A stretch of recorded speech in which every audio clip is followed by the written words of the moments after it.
আসসালামু আলাইকুম ভিউয়ার্স, আশা করি সবাই ভালো আছেন, সুস্থ আছেন। আলহামদুলিল্লাহ আমরাও ভালো আছি। তো আজকে ফুপু শিং মাছ দিয়ে করল্লা পাকাবে। তো সাথেই থাকুন, দেখতে থাকুন কিভাবে রান্না করে। ফুপু এখন বসিয়ে দিচ্ছে, মাছ ভাজা হয়ে গিয়েছে। এখানে করলার তরকারির জন্য একটু কালি জিরা আর একটু জিরা আর এখানে রাঁধুনি রাঁধুনি আছে, সস আছে, এগুলো দিচ্ছি আমি।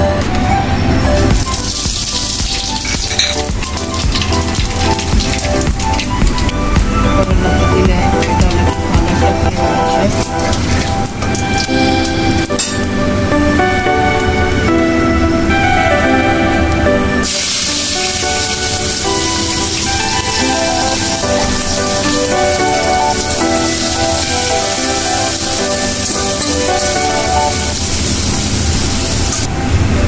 চামিচ আমি লবণ দিয়ে নেব।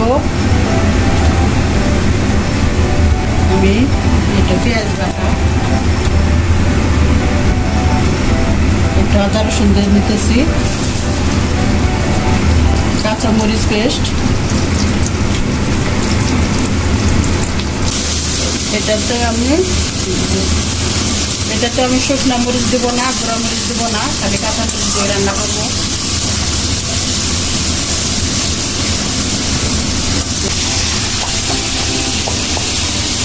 এক চামচ হলুদ দেবো, এক চামচের একটু কমিয়ে দেবো, আর এক চামচ জিরা দিয়ে দেবো। এটা হালকা মশলাটা ভালোভাবে কষায় নেব।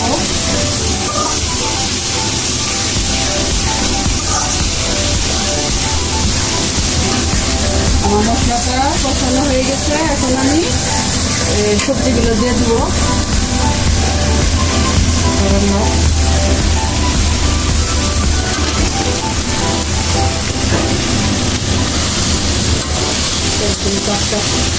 করলাগুলো বড় বড় ছিল, আমি মাঝখান থেকে কেটে নিয়েছি। এগুলো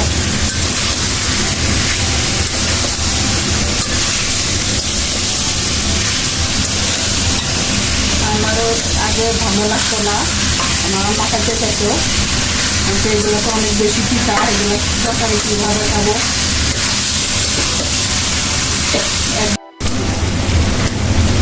আমার করলার তরকারিটা কষানো হয়ে গেছে, এখন আমি ঝোল দিব। মাছগুলো আগে দিব, শিং মাছগুলো দিয়ে দেব।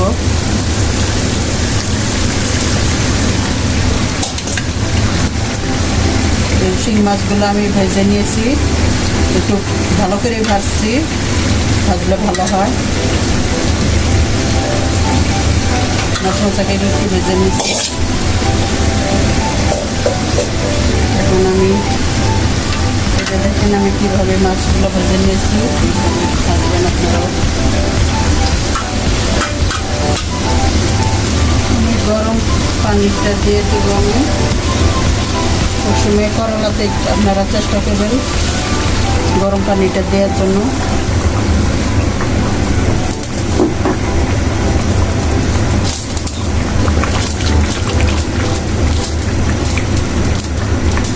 ঠান্ডা পানিটা দিলে তিতা বেশি লাগতে পারে।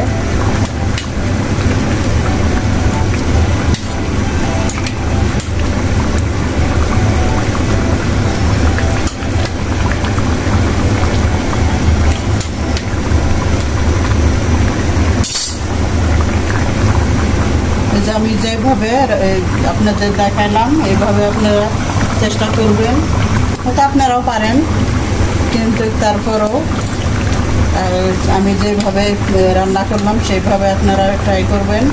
তিতাটাও কম লাগবে। আর যারা বেশি একটু তিতা খাইতে চান, আমি আবার এর ভিতরে একটু আলু দিয়েছি, আপনারা না চাইলে নাও দিতে পারেন।